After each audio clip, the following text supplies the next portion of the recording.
Hello, everyone. Just 6 days after the total solar eclipse, there's going to be a Sun Aries conjunction. Every year there's a Sun Aries conjunction, so it's not such a big deal. But just to give you one little note regarding the total solar eclipse, it was really interesting to see how many scared gloom and doom astrologers were telling all kinds of really kind of stupid things. But anyhow, it was a strong eclipse, that's for sure. And as you saw in my previous video, yes, there was a cross again across if you took a look at the 2017 path and this year's solar eclipse path, yes, there was a cross that they were forming, and there was an intersection that got both total eclipses. That was kind of interesting. So I'm not condemning them that they were trying to give us some very dark view. I, at the same time, am trying to give you some sort of hope.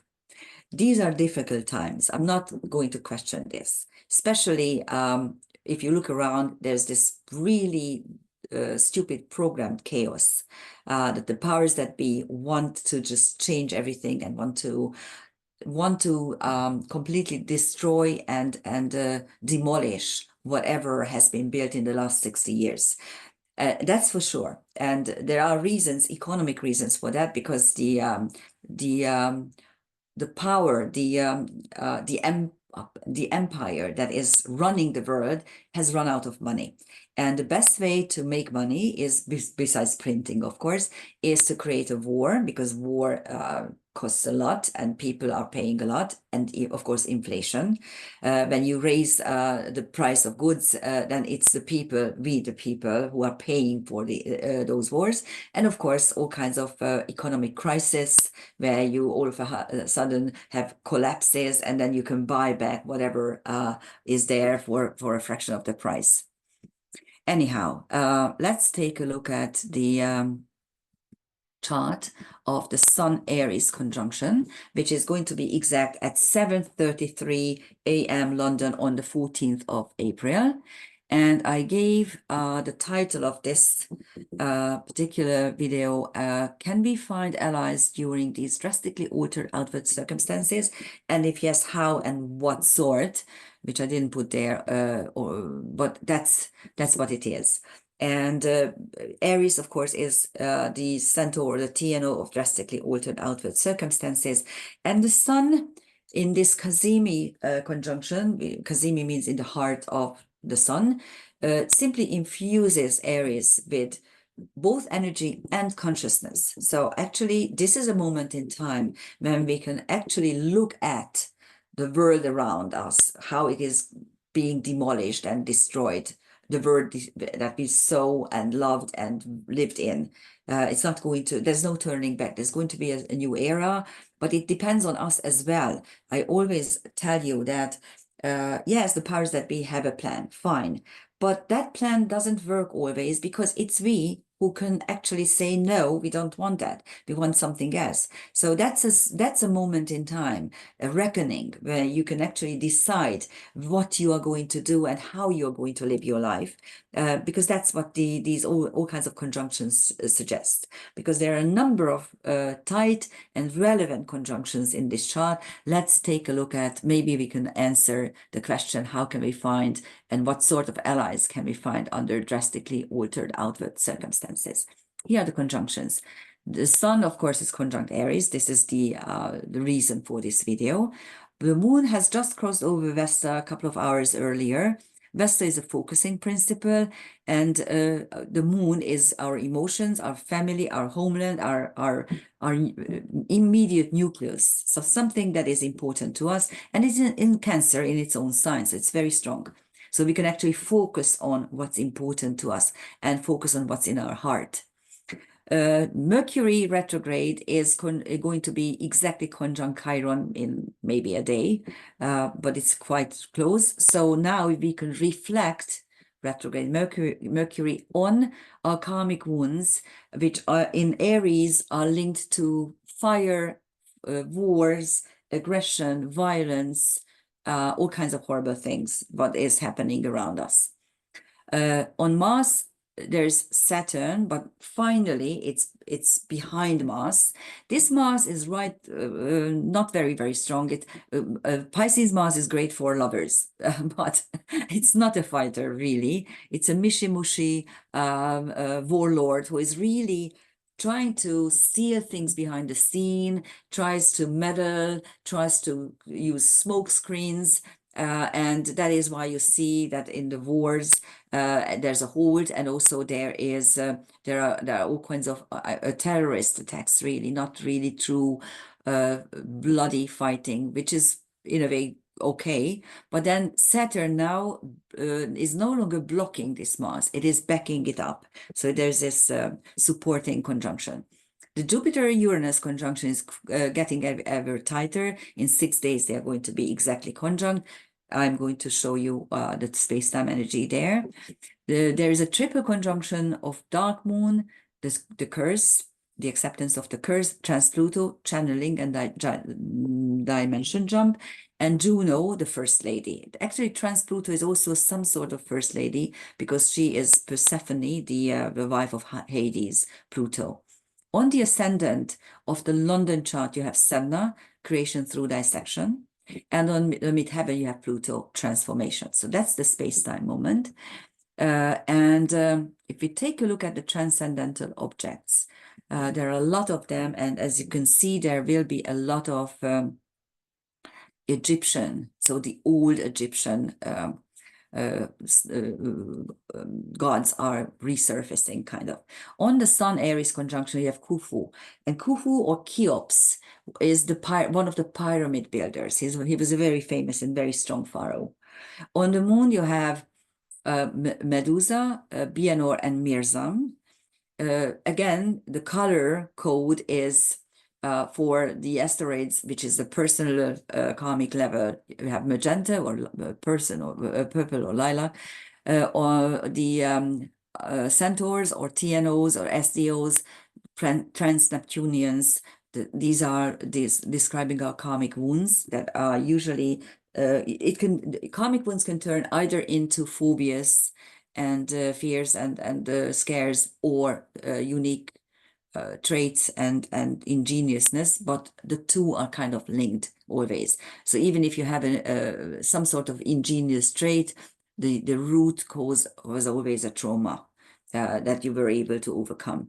And Mirzam, the red ones are fixed stars. So let's take a look at what is on the Moon. Medusa is the hurt feminine. Bianor is a centaur who is very proud of his own achievement, and this pride can produce his downfall. But at the same time, this represents the need to believe in yourself. And Mirzam, which is Beta Canis Major, so the big dog Beta star, which is a very bright star actually. But the problem is that Sirius, which is the brightest star in the sky, kind of overshadows Mirzam. So no matter how bright it is, it symbolizes the fact that you could be excellent, you could excel in a number of things or in just one thing, but there's always someone who outshines you, and you need to learn to cope with it. And that's what Mirzam is telling us. On Mars, we have Semele and Astronomia. Astronomy is of course, astronomy. Sometimes we should look up in the sky and see what's up there. And Semele was the mother of Dionysus. By the way, Dionysus is also there on Jupiter, Uranus. And so she's the mother of a god, but she dies because she asks Zeus to show his true self, which of course is the lightning, and she is burned to death. Luckily, her womb remains intact with Dionysus. And on Jupiter, you have Dionysus, the sun, of course, and the god for altered states of consciousness, and Hathor, the cow goddess of Egyptian mythology. On Saturn, you have Aphrodite, another love goddess, and Ahernar, which is Alpha Eridanus. A couple of times I already showed it to you that Eridanus is the largest of the constellations. It sets off around the celestial equator, around the stars, the belt stars of Orion, and goes all the way down to the South Pole. And the brightest star is the last one, Ahernar, and it symbolizes the hero's journey as we are leaving our equilibrium and are willing to go on a quest, willing to suffer, willing to take turns, trials and tribulations, and finally we are reaching our highest potentials. And that's Aherna, that's what it symbolizes. On Pluto, you have Cassandra, the princess who nobody believes what she says, but she can always tell and predict the truth. And Altair, which is Alpha Aquila, which is one of the shaman stars. On Vesta, you have Odysseus, the quester, actually. On Lilith, you have Erato, the muse for erotic poetry. And Antares, which is Alpha Scorpio, and it is a very special star because it is both on the ecliptic and on the Milky Way. So it's on the crossroads of the human and the divine. And it is also a royal star of Persia and also one of the pillars of the Milky Way. And this is the star where the morphogenetic codes of the universe are being kept according to esoteric lore. So this represents a star where you can do anything, you can create anything because you can tap into the resources of the morphogenetic codes. On the ascendant Sedna conjunction, you have Philosophia. Please be philosophic.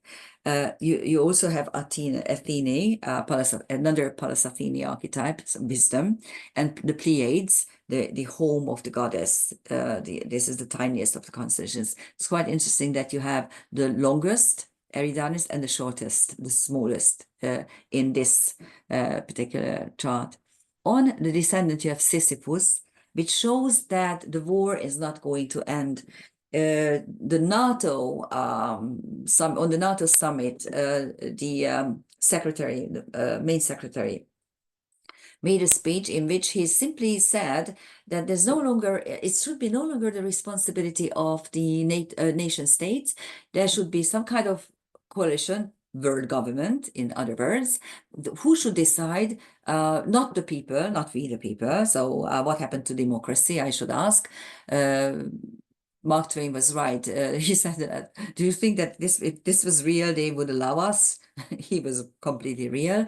And he demanded, Stoltenberg demanded $100 million for Ukraine, which is a horribly huge sum. Listen to this, for 5 years. For 5 years. So it means that they want to keep on doing the war for another 5 years. Until when? Until everyone will be destroyed, whole Europe will be destroyed, Ukraine will have no one single living person. This is ridiculous. And we are just looking at it and not doing anything. That's Sisyphus, right on the descendant. And on the midheaven, we have Osiris, of course, the Lord of the Underworld, another Lord of the Underworld, and Hylonom, inconsolable grief. That is in the future. That is not very nice, but what can we do? This is what we need to see. And here's Thor hammer, which I'm not going to do the transcendental celestial objects because they are right here.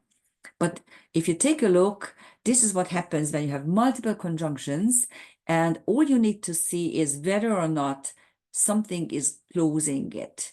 And yes, it is. So this Thor's hammer is going to occur. What you need to see here is that these are all hard aspects, square and sesquiquadrates. But regarding the sesquiquadrates, if you have a Thor's hammer or any other configuration where you have two of them, one will be in energies that are trine, and the other one will be in energies that are quincunx. Here, this portion is quincunx, Aries and Virgo. They are 150 degrees apart, the signs, I mean. But Sagittarius and Aries are trine energies. So the solution for this particular Taurus hammer is here in this place. So this is the Sun Aries conjunction. I would like you to invite to for the one-day karmic astrology seminar, which is done by the London by the Astrological Lodge, and it's going to be a one full day on the 20th of April. You can register on the lodge's website. At the moment, there are 30 people who are going to attend. Stephen Forrest is going to be there, Wanda Stellar, Anna, and myself, the younger versions, not very much younger, but still. I mean, Stephen Forrest is the great old astrologer that we all love. Please come along and see what we can say about karmic astrology.